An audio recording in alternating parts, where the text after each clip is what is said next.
নমস্কার বন্ধুরা, শ্রাবণীর পাকঘরে সবাইকে স্বাগত জানাই। আজকে আমি যে রেসিপিটা বানাবো সেটা হচ্ছে ভেটকি মাছের তেলের রেসিপি।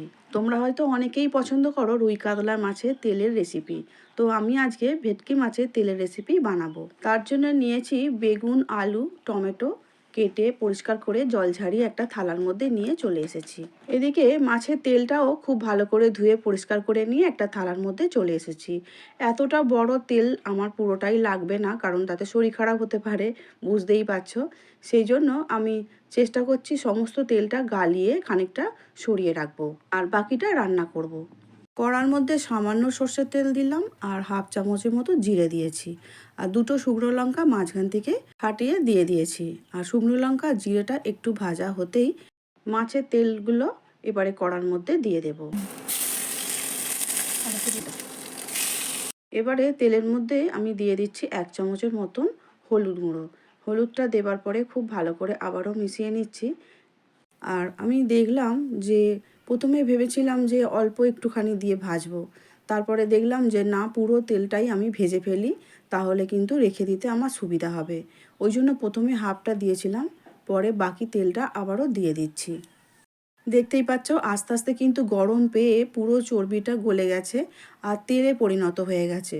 এইবার এই তেল থেকে বেশ খানিকটা তেল আমি সরিয়ে রাখবো, অল্প একটু রেখে দেব রান্না করার জন্য। তেলটা খুব ভালো করে গরম হয়ে গেছে আর ওর সঙ্গে যে অংশগুলো ছিল মাছের, সেগুলো সব ভাজা হয়ে গেছে। এবারে একটা বড় সাইজের পেঁয়াজ ছিল, সেই পেঁয়াজটা আমি এই তেলের মধ্যে দিয়ে একটু লাল লাল করে ভেজে নেব। তার মধ্যে দিয়ে দিলাম আদা আর রসুন বাটা একসঙ্গে 1 চামচ দিয়ে আবারও খুব ভালো করে ভেজে নিয়েছি। এবারে বড় সাইজের দুটো টমেটো ছিল, সেই টমেটোগুলো কেটে নিয়েছি, তেলের মধ্যে দিয়ে দিলাম। টমেটোগুলো তেলের সঙ্গে বা পেঁয়াজের সঙ্গে খুব ভালো করে যতক্ষণ না মিশে যাচ্ছে ততক্ষণ কিন্তু ভাজতে থাকতে হবে। এবারে মোটামুটি দেখতেই পাচ্ছ টমেটোগুলো ভাজা হয়ে গেছে আর খুব নরমও হয়ে গেছে। গালানোর কোনো দরকার নেই টমেটোগুলো এই মুহূর্তে। আর যে কেটে রাখা আলু ছিল সেই আলুগুলো টমেটো পেঁয়াজের ওপরে দিয়ে দিলাম।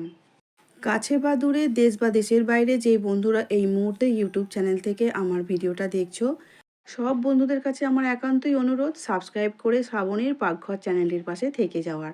আর পাশে থাকা বেল আইকনটা অবশ্যই প্রেস করে দিও, যাতে নতুন রান্না যখনই ছাড়বো সবার আগে তোমাদের কাছেই পৌঁছে যাব। সামান্য একটু নুন দিয়েছি আর 1 চামচ হলুদ দিয়েছি, দিয়ে খুব ভালো করে নাড়াচাড়া করে চাপা দিয়ে দেবো 5 মিনিটের জন্য। 5 মিনিটের জন্য ঢাকা দিয়ে দিলাম। এবার 5 মিনিট পর ফিরে এলাম। যে তেল ছিল মাছের, সেই তেলেতেই কিন্তু আলুগুলো প্রায় সিদ্ধ হয়ে গেছে আর ভাজা ভাজাও হয়ে এসেছে। এই সময় দিয়ে দেব যে বেগুনের টুকরোগুলো ছিল, সেই বেগুনের টুকরোগুলো দিয়ে আলুর সঙ্গে আবারও খুব ভালো করে মিশিয়ে নিচ্ছি। কারণ প্রথমেই যদি বেগুনগুলো দিয়ে দিতাম না, বেগুনগুলো খুঁজে পাওয়া যাবে না আর আলুগুলো ভাজা হতো না। সেই জন্য আমি বেগুনের টুকরোগুলো শেষে দিচ্ছি। এবারে দিয়ে দিচ্ছি পরিমাণ মতো নুন। আগে অল্প অল্প করে দুবার নুন দিয়েছি, একটু টেস্ট করে দেখে নিয়ে তারপরেই নুন দেবে। দিয়ে দিলাম একটু ঝাল ঝাল করার মতো লঙ্কা গুঁড়ো। ঝালটা যেমন খাবে সেই অনুযায়ী দেবে। আর এই রেসিপিটা একটু ঝাল ঝাল ভালো লাগে বলে আমি 1.5 চামচের মতন লঙ্কা গুঁড়ো এখানে দিয়েছি। দিয়ে ঢাকা দিয়ে আবারও 2-3 মিনিট ভালো করে রান্নাটা করে নিয়েছি। এবারে দেখতেই পাচ্ছ সবজিগুলো খুব ভালো করে সিদ্ধ হয়ে গেছে, বেগুনও সিদ্ধ হয়ে গেছে। আর যেই বেগুন আর আলু থেকে পুরো তেলটা কিন্তু আবারও ছেড়ে ছেড়ে বেরিয়ে আসছে। সব শেষে দিয়ে দেব একটু ধনেপাতা। আর ধনেপাতাটা দেবার পরে আবারও খুব ভালো করে একটু মিশিয়ে নিচ্ছি। ভেটকি মাছের তেলের রেসিপিটা আমাদের একদম রেডি হয়ে গেছে। এবারে একটা সার্ভিং বোলের মধ্যে তুলে নিচ্ছি। এইভাবে ভেটকি মাছের তেলের রেসিপিটা গরম ভাত দিয়ে কিন্তু জাস্ট ফাটাফাটি লাগে। একবার বানিয়ে দেখো কিন্তু তোমরা। রেসিপি কেমন লাগলো একটা কমেন্ট করে অবশ্যই জানিও বন্ধুরা। তোমাদের কমেন্ট কিন্তু আমাকে খুব উৎসাহিত করে। তাহলে আজকের মতো আসছি, টাটা। দেখা হবে অন্য কোনো দিন অন্য কোনো রেসিপি নিয়ে। সবাই ভালো থেকো, সুস্থ থেকো। আমার ভিডিওটা দেখার জন্য অসংখ্য অসংখ্য ধন্যবাদ।